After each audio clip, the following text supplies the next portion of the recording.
Ó, o William Vett falou assim, ó. Boa tarde, pessoal. Hoje preciso saber se fazer placa com resina com filtro UV para ficar protegendo pinturas, o que é o melhor? É não estar com luz direta ao sol? Peraí, vamos lá. Boa tarde, pessoal. Hoje preciso saber se fazer placa com a resina com filtro UV para ficar protegendo pinturas, que é o melhor, que o melhor é não estar com luz direta do sol? A placa protegerá a pintura? Aquarela? Eu acho que ele quer aplicar uma resina com proteção UV para proteger uma aquarela. É uma coisa que eu já falei. Há uma diferença entre proteção UV e bloqueador UV. Tá. A proteção UV, ele protege aquele polímero. Ele vai absorver um pouco do comprimento? Vai. Mas ele não vai impedir 100% do comprimento passar e atingir de baixo. Porque é que nem você vê, o bloqueador UV é que nem você passar o sandal. Ele é branco, ele tem óxido de zinco, ele tem titânio para ajudar a refletir. No caso do protetor UV, ele não vai bloquear o UV lá embaixo. Protege um pouco, porque é uma barreira. Sim. Mas não é essa a finalidade. Tá, legal. E nessa linha até de todos esses estudos que vocês já têm me veio isso em mente. Essa semana comecei a fazer um clareamento dentário. Na hora que eu tava no clareamento, eu falei, nossa, eu vou perguntar isso lá pro Antônio. Existe alguma tentativa já, algum estudo para tentar desamarelar um polímero que amarelou com o tempo? Não. Tem alguma forma de... Não que eu saiba. Não. Nunca conseguiu alguma solução ainda para isso? Porque o problema do amarelamento é interno, né? Interno. Você não tem como acessar as moléculas dentro da massa para reverter um processo que já ocorreu. É complicado, né? O que você não tem como reverter. Mas o dente é porque é matéria orgânica? Não Bom, sei, eu é só lembrei porque é uma Eu impregnação. tenho a impressão que o dente é Dente é porque impregnação, né? o alimento, o que seja, não penetra É no que, na dente. verdade, o dente, É só a superfície. eles usam muito peróxido. Então, eles, na verdade, eles oxidam. É que nem quando cai água oxigenada na pele e fica branca, ele Certo. acaba oxidando aquela pigmentação, aquela tá. sujeira. É só na superfície. Aí Só na dá. superfície. E você tem que fazer Agora, com quando é frequência. dentro, não tem depois jeito. ele acaba Voltando. Sim. É. Nesse livro a gente até tava falando em off aqui, mas quero repetir a pergunta porque isso é um assunto que a galera Gosto. pergunta muito e ela gosta aqui, né? Clóvis já ouviu essa pergunta centenas de vezes e eu também. Resina epóxi com proteção UV, que é uma coisa muito em alta hoje, principalmente no mercado de artesanato, né? Bandejas e tudo mais, mesas, etc. Existe a pergunta, nossa, mas quanto tempo ela vai durar sem amarelar, né?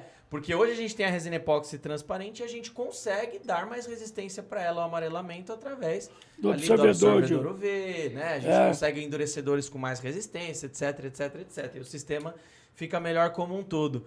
Mas sempre vem a pergunta, mas aí, quanto tempo vai amarelar? E aí, obviamente, eu sempre respondo que existem 1 milhão de variáveis, né? Nessa pegada de 1 milhão de variáveis, Antônio, qual que seria... Não sei se você trata isso no livro, a parte de amarelamento do epóxi. Não trato. Mas não. se você Isso conseguir aí chegar... está fora do escopo do meu livro. Né? Mas eu entendo. Mas se você conseguir chegar... Se você conseguiu chegar numa resposta para o que você procurou, como que você indicaria a gente tentar chegar numa resposta para essa pergunta? Né? Olha, o livro que eu escrevi de durabilidade dos compostos, na realidade, é a durabilidade dos compostos industriais. É para uso industrial. Tá. Então, para uso industrial, a maneira de proteger o compósito contra o raio ultravioleta é pintura, né? Você pinta o compósito e protege. E na tinta você tem o absorvedor UV. Isso, certo? e tem o pigmento e tudo mais. Que é a barreira daí. O compósito é totalmente protegido. Porque o raio UV não vai penetrar aquela barreira. O poder de penetração da radiação ultravioleta é muito restrito, ele não vai até o fundo, é mais na superfície. Então, agora você está me propondo um caso que é de uso não industrial, é uso decorativo. Decorativo, né? A pessoa que usa uma pulseirinha, uma mesa que vai ficar, não é E industrial. aí você não vai poder pôr a pintura, né? Exato. A gente precisa da transparência, né? Sim. Aí eu Então, pergunto transparente. pro senhor, porque a gente vê aqueles fabricantes de tubulação, eles entregam muitos tubos in natura sem pintura, também não entregam? Entregam. E aí? Como é que E funciona daí que a ao recomendação é pintar. ambiente? Depois que instala... Inclusive,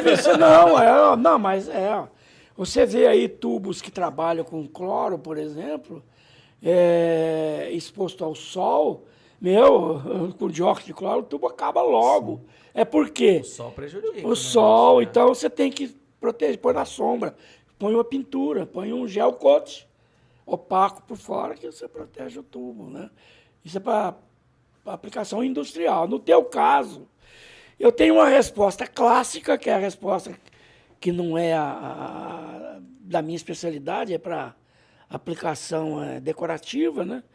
Mas pelo que eu li no passado aí, sobre proteção com absorvedor de UV, esse absorvedor de UV ele é perecível. Ele funciona muito bem a curto prazo, enquanto ele está novinho. Sim. Depois de um certo tempo, ele vai perdendo Ele vai sendo a consumido. capacidade. Ele vai sendo consumido. Então, eventualmente, você vai ter o amarelamento. Porque você Eventualmente. entra uma radiação, Isso a radiação não some. O protetor UV normalmente vai transformar ele em radiação calorífica. Só que ele é Só consumido. que ele não prejudica Não, o então, polímero. ele não vai Calor atingir não o... Mas ele é consumido. À Chega uma medida- hora- ele acaba, É. acabou a Acaba. proteção. Então, isso aí é o que eu lembro do passado, que eu li sobre isso, né? O absorvedor de ultravioleta, aplicação cosmética, temporário. 2 anos, 3 anos, talvez 4, mais do que isso, possivelmente não. Então, mas teria alguma... O senhor recomendaria algum ponto de partida para a gente tentar ter uma resposta um pouco mais concreta? Porque assim, é por isso que eu falo, são tantas variáveis. A pessoa ela pode ter uma pulseira que ela usa dia sim, dia não. A outra pode usar uma pulseira que ela usa todo dia. Depende Uma da pode exposição. morar no Guarujá, sim. a outra pode morar aqui no Rio Grande do Sul, Sim. em São Paulo. Depende muito. Tem Claro, muitas é. variáveis, então... Na realidade, a variável é uma só, né? É o tempo de exposição. Tempo e Isso. intensidade. Né? É isso. Se você tem parcelado esse tempo, você leva em conta esse detalhe, né? Uma coisa- Eu só uso essa pulseira uma vez por ano. Vai durar 3 anos se você usar direto, agora vai usar 365 vezes mais. Pois é. Porque você pois está é, usando pois pouco. Uma Mas- coisa em compósitos que as pessoas perguntam muito, e aí talvez o senhor possa nos ajudar, é gel coat ou compósito em contato com bebidas e alimentos, Sim. pode? Sim, o grande problema aí é o que o material que é extraído do gel coat, da resina, né? E que contamina o alimento. Por exemplo, uma caixa Então, d'água. caixa d'água. O problema da caixa d'água, o grande contaminante da caixa d'água aí, Estireno, né? é o monômero de estireno, né? Mas aí continua. Mas é com a pós-cura. Não, aí Depois não. pós-cura, curado. Não, isso aí nós temos uma resposta maravilhosa. No meu livro de pós-cura, eu tenho um exemplo específico. Como resolver o problema de caixa d'água. Está escrito lá. Tem tudo lá.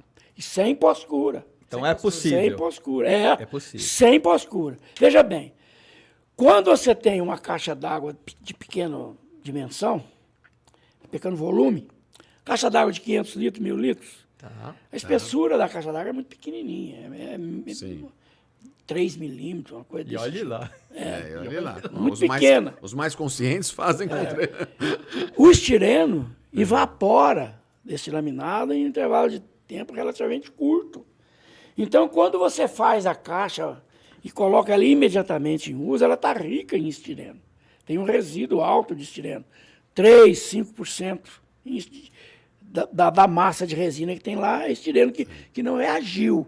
Isso vai ser exudado Aos para, poucos, né? para o alimento e vai contaminar, vai dar gosto, vai dar cheiro, principalmente cheiro no alimento. Agora, você deixa essa caixa d'água exposta ao sol aí durante 1 mês, 2 meses, o estireno vai embora. Vai embora. Evapora e perde. Aí Inerte. aí ela já passa a não ser o problema mais. Então, o que nós recomendamos aí? Nós recomendamos fazer uma pós-cura ao sol, em um dia só. em Um dia todo no sol. Um dia, não precisa mais do que um dia. Você deixa um dia exposto ao sol e a caixa fica Perfeito. maravilhosa. Tem aí um trick, tem um artifício, Tem um pulo do gato. pulo do gato. E esse artifício é o seguinte, você tem que usar uma resina cuja temperatura de distorção térmica seja relativamente baixa, para que ao aquecer essa resina exposta ao sol, ela atinja uma temperatura próxima ao seu HDT, que é da temperatura, quando você Temperatura de termo distorção. Quando você expõe uma caixa d'água ao sol, ou um laminado de compósito ao sol, a temperatura dele vai atingir uns 70 graus centígrados, 60 graus centígrados. Então, quer dizer, o ideal Então você pega uma resina Usar com uma um resina- HDT de 70 graus, pouco resistente. isto. Não pega uma resina bisfenólica, que DCPD, tem um HDT lá em cima. DCPD também. Não, pega uma resina de HDT baixo. Olha, tá 70 graus centígrados, por exemplo. Pra ela curar. Põe no sol, o estireno vai Rapidinho embora. resolve. O estireno vai embora. Um dia, e sol, acabou. Uma de PET normal. Eu não sei, tem que ver o HDT da resina, né? Aí o fabricante é que vai saber qual é o HDT Mas o senhor dela. diz isso no reforço, não no gel. Porque o gel teria que ter um pouquinho melhor. Não. O gel coat é o grande criminoso, né? Porque ele é que está em contato Ele direto tem contato com o alimento, com a água. ele é que é o grande criminoso. Entendi. Mas uma vez que faz esse pós-cura, o contato com o alimento é tranquilo. Tranquilo, porque o estireno é eliminado, né?